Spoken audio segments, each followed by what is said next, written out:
Yes, hello guys, leaders. Good evening. Maayong gabi sa tanan. So, hello sa inyong lahat dyan. So, naimbag na rabi kanya yung amin mga kakabsat sa mga kasama natin Ilocano. Ah, every time po na nag-i-introduce ako, gusto ko po batiin po kayo sa mga iba't ibang lingwahe and yung iba pina-practice ko pa lang. So sa video na 'to pag-uusapan po natin 'tong, tutorial natin 'no, kasama po ito sa ang system natin na ginawa.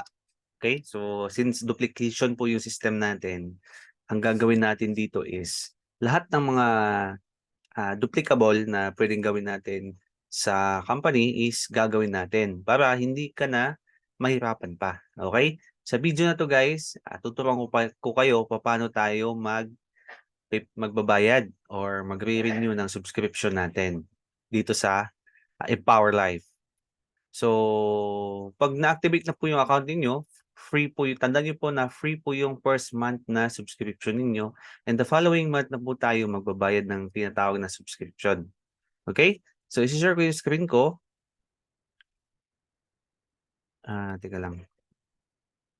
Pakapula dito yung ayan, dashboard. So, share screen 2. Okay, so dito tayo sa screen 2 ko or monitor 2. Ayan, so ito yung again, account po ng wife ko. So, kung napansin niyo meron na pong 3,000 ang bilis 'no? Kahapon nasa 27, 25 pa ata, 27 yung join after me. Grabe ang bilis 'no, kasi international po tayo, eh. Hindi lang po Pilipinas yung ano natin, yung company natin, buong mundo po ito. So, take the advantage kasi yung fast filling subscription natin and the same time yung matrix natin, 'di ba?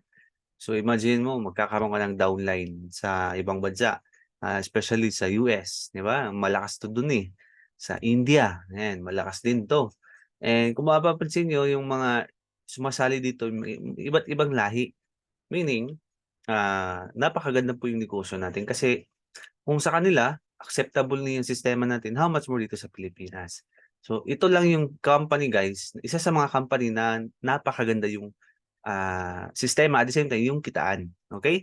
So, ang gagawin muna natin para maka-renew tayo, kunwari tapos na po magma-1 month na po tayo tapos gusto natin mag-subscribe, okay? So, it should be dapat meron po tayong account balance. In sa case po ng wife ko, meron po siyang $18. So, kung wala pang laman 'to, of course, hindi siya katulad sa pag-activate na pwede ka magbayad through ano, eh, credit card, yan dito. Punta ka sa wallet, magde-deposit muna tayo.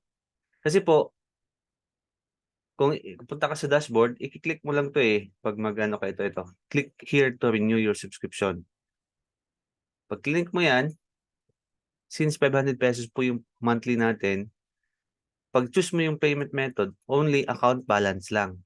So, sa wala pang laman po yung account balance, magde-deposit muna tayo, okay? So, I assume na napanood niyo po yung isang video natin kung paano mag-deposit o mag-activate po ng account natin. Yun na yung process, okay? So, pili ka lang diyan kung anong gusto mo, credit credit card, debit card, or crypto, no?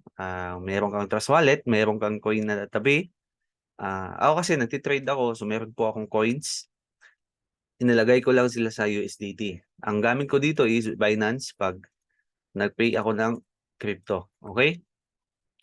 Or i-contact niyo po ako, ang ako po kasi yung isa sa mga pinaka-upline 'no, isa sa mga pinaka-pioneer po dito sa Pilipinas. Nagpo-promote po ng Empower Life. So kung gusto niyo po puwede rin niyo ako i-PM kasi matutulungan ko po kayo gamit po ang ating transfer fund. So kung under po kayo sa akin, makakapag-transfer ako ng fund galing sa account ko papunta sa inyo.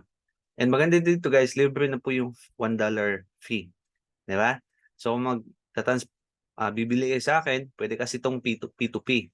Bibili po kayo sa'kin ng $20, ang ise-send ko po is 21 kasi meron pong $1 na charge. So ang darating sa account ninyo is 20. Ganun siya kaganda.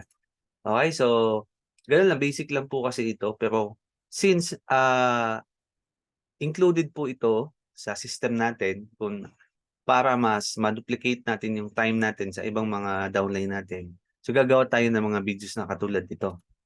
Ayan, so nakuha niyo naman, 'di ba? Napakadali lang po. Oh, 'pag na-open niyo yung account ninyo, since magre-renew tayo, kunwari, click here to renew. Yun lang. Tapos, ayun, account balance lang po, 'di ba? Kung wala po kayong account balance, yun yung dito na tayo sa deposit fund. Okay? So that should be in this video and gagawa pa po akong ibang video. Thank you so much guys. God bless and bye-bye.